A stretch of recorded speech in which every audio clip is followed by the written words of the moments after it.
Now this one is a lot better, for sure. I agree. This film was action-packed, and there was so much destruction, too. I like it.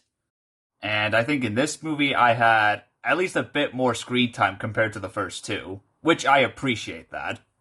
Well, you definitely had more to do in this one, that's for sure. Alright, so the plot of this movie involves this Cybertronian spaceship that crash landed on the moon at some point after escaping from a Cybertronian war zone. And aside from a few Autobots who probably died in that crash, one of them being Sentinel Prime, the ship contains some kind of Cybertronian technology called the Pillars, which has the ability to restore Cybertron. But they also have an ability to bring Cybertron into the Earth's atmosphere. And that was something the Decepticons were now planning to do. This movie definitely had a very interesting plot, and I thought it was a great way to introduce Sentinel Prime, who used to be the leader of the Autobots before Optimus, but then he crash landed on the moon and has been there for who knows how long. But then Optimus saves him, and then brought him back to life using the Matrix of Leadership, and, well, now he's on Earth. However, all of that was just for Sentinel to betray the Autobots later on, because he apparently had a deal with Megatron that they should work together to restore Cybertron using the Pillars, which, by the way, they never showed that. So, this whole betrayal thing just came out of nowhere. It would have been cool if they did show it, maybe in like a flashback or something. On the other hand, Sam, the main human lead from the first two films who came back in this, and Shia LaBeouf came back to reprise his role, he was having some hard times looking for a job. And even after he got one, he was still getting attacked by a Decepticon. And also, Sam's got a new girlfriend named Carly. Michaela did not return in this film because I think Megan Fox got fired from the franchise. You know what? That is for the best. Now, when it comes to Sam, was he annoying? Well, for the most part, yes. Although, maybe not as annoying as he was in the second film. However, in this film, in some parts, he looked kind of bored. It almost looked like Shia LaBeouf just doesn't want to be in these movies anymore. Huh.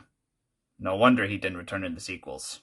Once again, the human characters are the least interesting part about this movie, yet they get most of the focus. Yeah, and some of them are even played by some well-known actors, like Alan Tudyk, Ken Jeong, John Malkovich, and, well, their characters are just not interesting, so their talents are pretty much wasted. Yes, especially Ken Jeong, because his character was absolutely cringy. There was also this character played by Frances McDormand, I think that's her name, and let me tell you guys something. This character makes me mad, especially when she immediately agreed to exile me and the Autobots, making us leave Earth and give them no protection against the Decepticons. Yeah, great idea. Yeah, that was stupid. Speaking of the Autobots, most of the Autobots we saw in the first two films came back in this movie, except for the ones who didn't. Mudflap and Skids being among them, thankfully. But we also got some new Autobots introduced. One of them is this Ferrari Autobot, who apparently is supposed to be Mirage, but they changed his name to Dino for some reason. There was also this Elder Autobot, which apparently that was supposed to be Wheeljack, but they changed his name to Q, which honestly, I prefer calling him Q because why would they turn Wheeljack into an Elder? I don't understand. They did a similar thing to Jetfire in Revenge of the Fallen, which is also an issue I have with that film. There were also 3 Autobots who call themselves the Wreckers.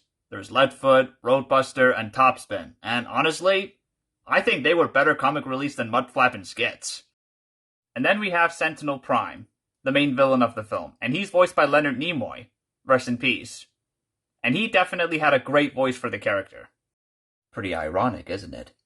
In Revenge of the Fallen, we have a Decepticon who switched sides with the Autobots. 2 of them, in fact. But in this movie, we have an Autobot who switched sides with the Decepticons. Weird, right? Now, for the Decepticons, Returning from the first two films are Megatron, Starscream, Soundwave, and also Barricade, even though Barricade was incredibly downplayed in this movie. But they also introduced a new Decepticon, but in my opinion, I was very disappointed with the way they characterized him. Not to mention, he's hardly in the film at all, and he barely had any dialogues either. And that Decepticon is none other than Shockwave. Yeah, and not to mention, the voice Frank Welker gave the character did not fit the character at all. Same with Barricade, because they replaced Jess Harno with Frank Welker for some reason.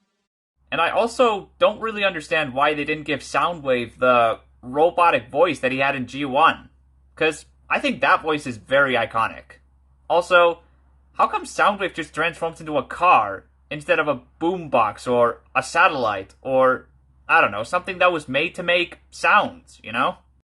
Yeah, but on the bright side, at least he's got Laserbeak as his minion. Right. And I'm also very disappointed with the way they portrayed Megatron in this movie.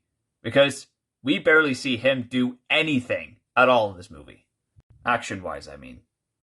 And I thought Megatron is supposed to be the leader of the Decepticons who has so much hate for humankind, to the point where he wants to destroy it. We don't even get to see him do that, let alone try to. I know. Disappointing, am I right? But now we get to the biggest bad quality that I have with the film. I really hated that they killed off Ironhide. He was one of my favorite characters in this franchise, and they just killed him off after an hour into the movie. And it happened right after his fight with two Decepticons, with the help from Sideswipe. But then, after that, Sentinel Prime betrayed us, and then kills Ironhide. That was literally the first thing he did when he betrayed us. And the weirdest part is, no one seems to care that he died. No reactions or anything. They were just like, Ironhide died. Oh well, no biggie. Yeah, that was stupid. But overall, I really do enjoy this film a lot. And as far as I'm concerned, this is the true ending of the franchise. Yeah, because all the Decepticons are defeated, the war is over, and yeah, what else can I really say? This is the perfect ending. Yeah, but unfortunately, the two sequels say otherwise. Anyways, I think that'll be it for the review. I'm gonna rate this film an 8 out of 10. And guys, stay tuned for our review for Transformers Age of Extinction. One of my least favorite films in the franchise. But at least it's not the worst one overall. The worst one is the one that came after Age of Extinction.